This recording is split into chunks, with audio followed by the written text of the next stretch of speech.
Hello again, this is Earl Silverman, Editor-in-Chief of the Journal of Rheumatology. Welcome you to my interview with two of the authors of an important and interesting paper from the June 2026 edition of the Journal of Rheumatology. Today, I will be speaking with Doctors Jose Bernal Vidal and Jose Rojas Gomez de Salazar from Hospital de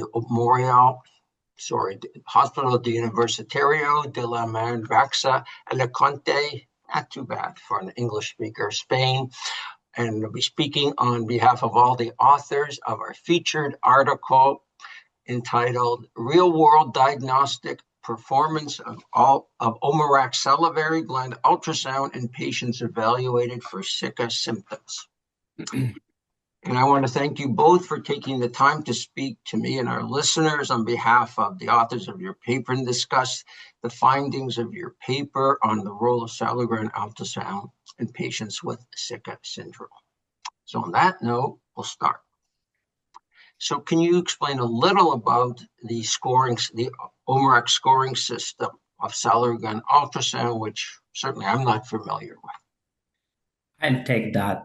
Hello, first of all, we want to thank you for selecting our paper. This increases visibility of our main results, and we do think some of them could be helpful to other clinicians and researchers.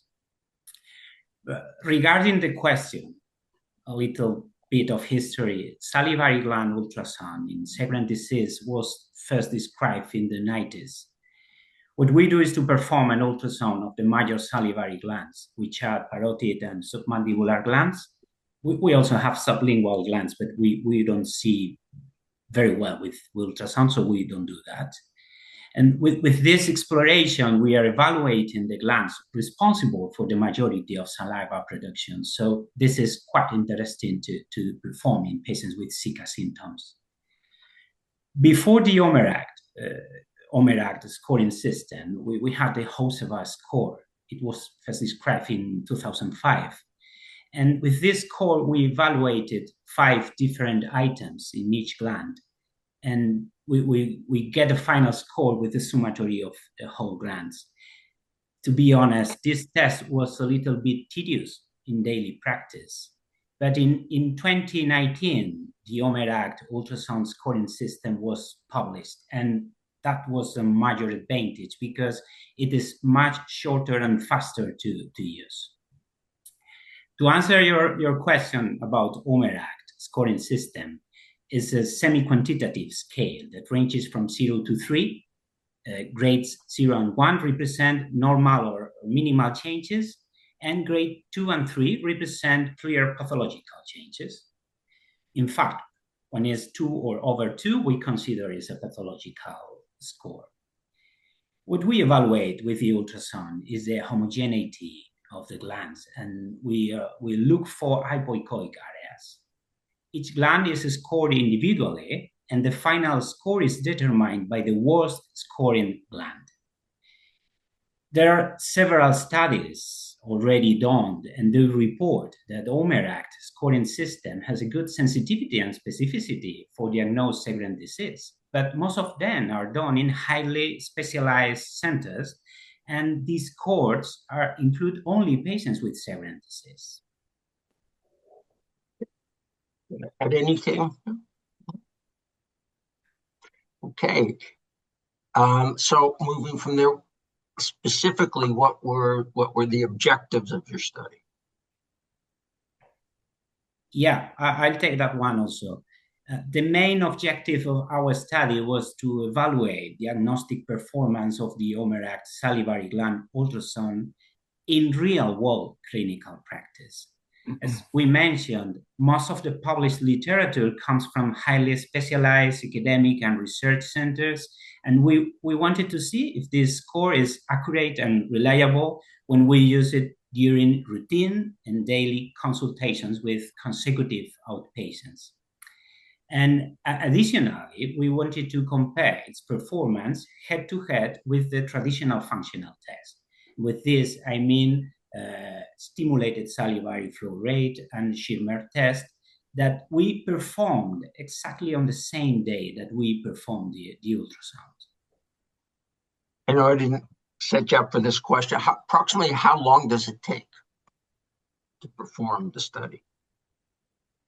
It's a very short test. It takes like, if it's normal, maybe in 5 minutes, it's done. 10, 15 minutes to do it properly.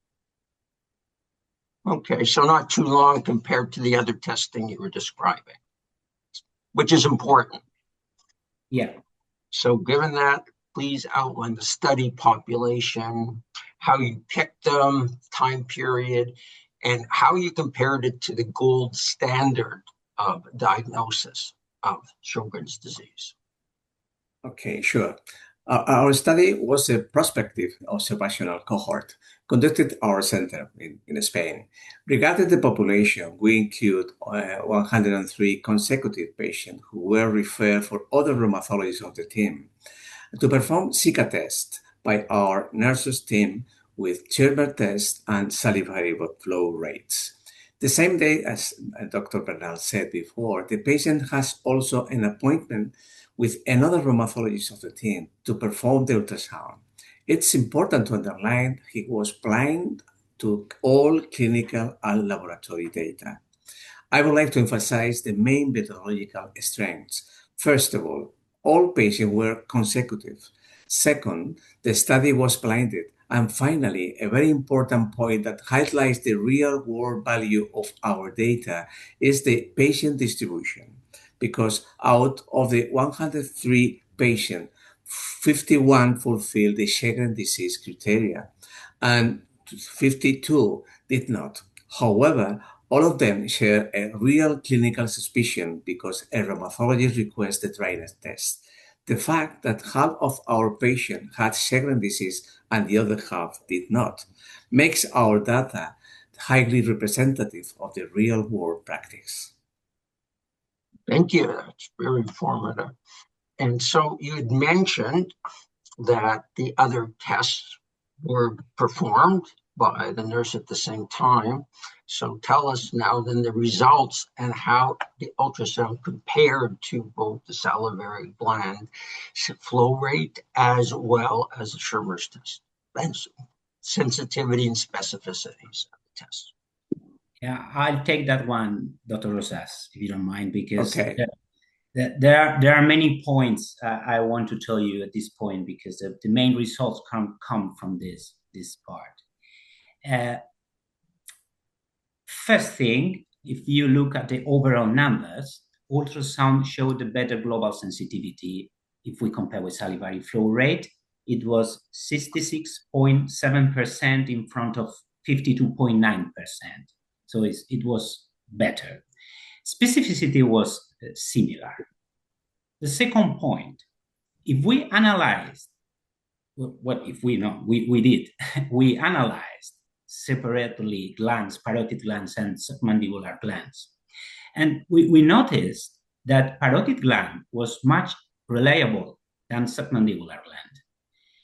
In fact, the specificity of parotid gland was 92.3%, which is high. We do trust parotid gland. When we find a positive test in parotid gland, we are almost sure we are in front of a patient with Sjogren's disease.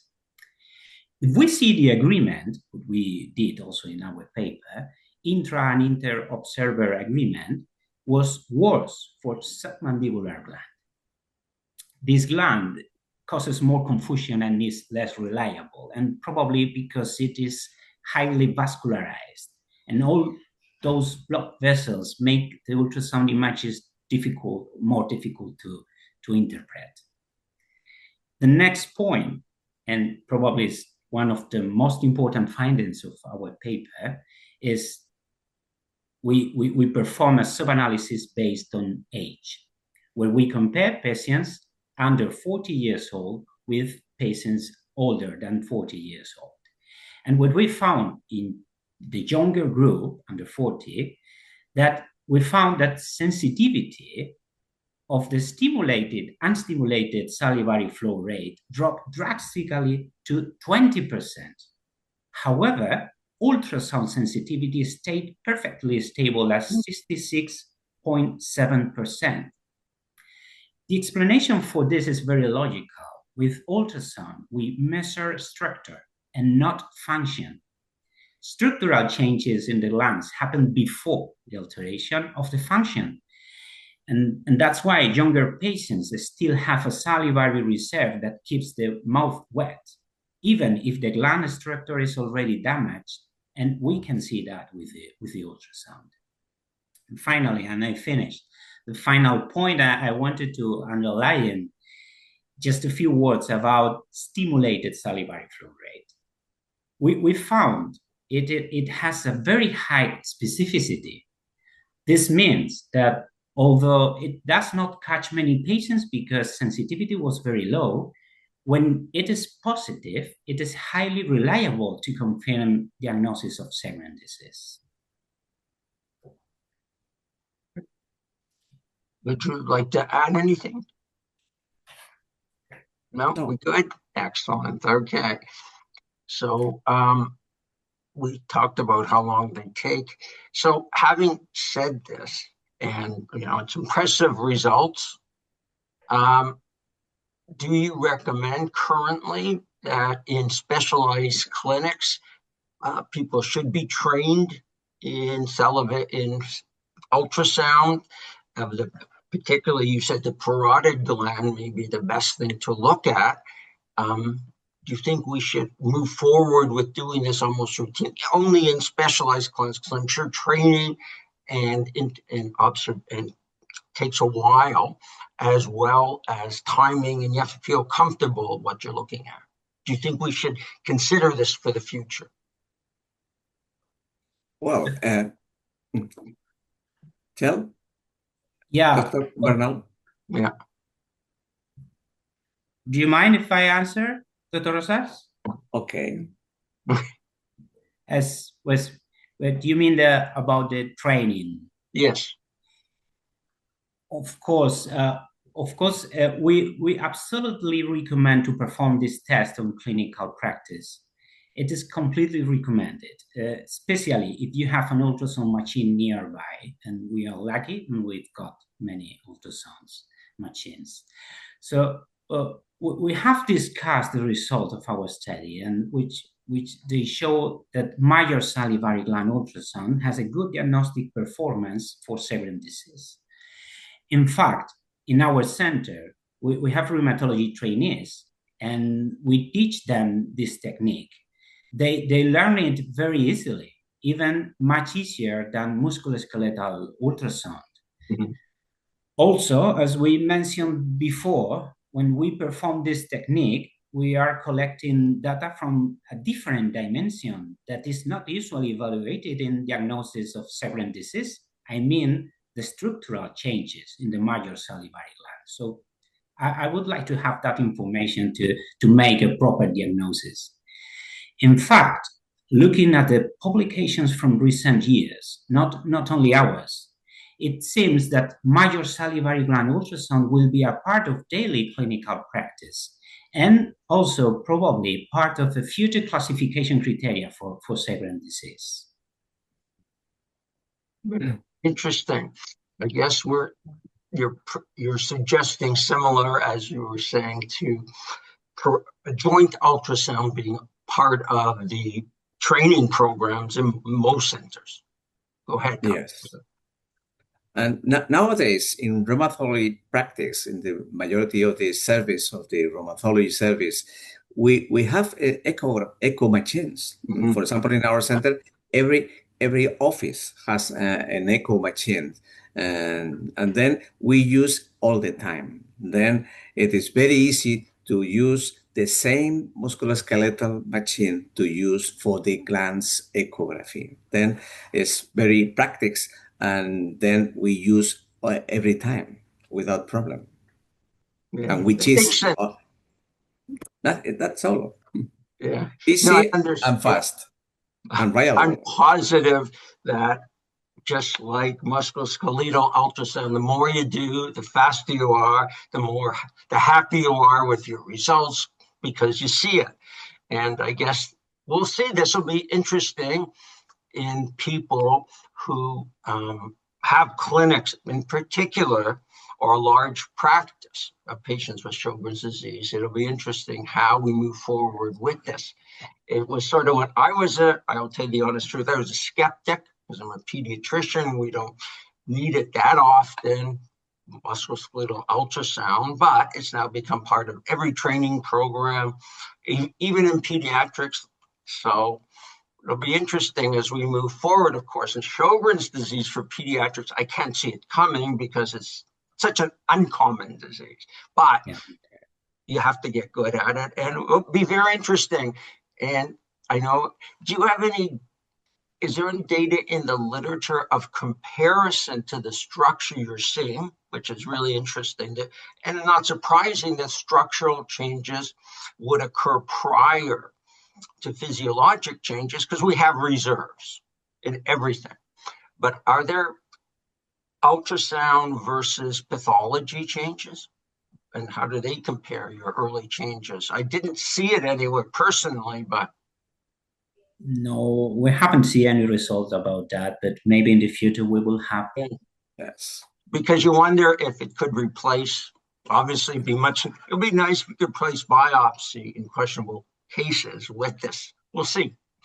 Well, this is a tricky question, and probably Dr. Rosas can add more information about that because we would like to talk about biopsy. Yes, this is a very good question and a daily question that we use and we ask for ourselves. Because the question is, can salivary gland ultrasound avoid the need for salivary gland biopsy on the diagnosis of Sjogren's disease? Maybe this is the main question now. But in patients who, for example, who are negative for anti-Rho antibodies, a normal salivary gland ultrasound makes the Sjogren's disease diagnosis highly unlikely. Okay, no Rho, no echo, then you don't need a biopsy. And the biopsy may therefore be unnecessary. But conversely, patients with objective Zika symptoms or manifestation and positive anti-Rho antibodies and a normal ultrasound findings OMERACT 2 or more score, salivary gland biopsy might also be avoided for diagnosis. But nevertheless, salivary gland biopsy remains the reference standard for Sjogren's diagnosis.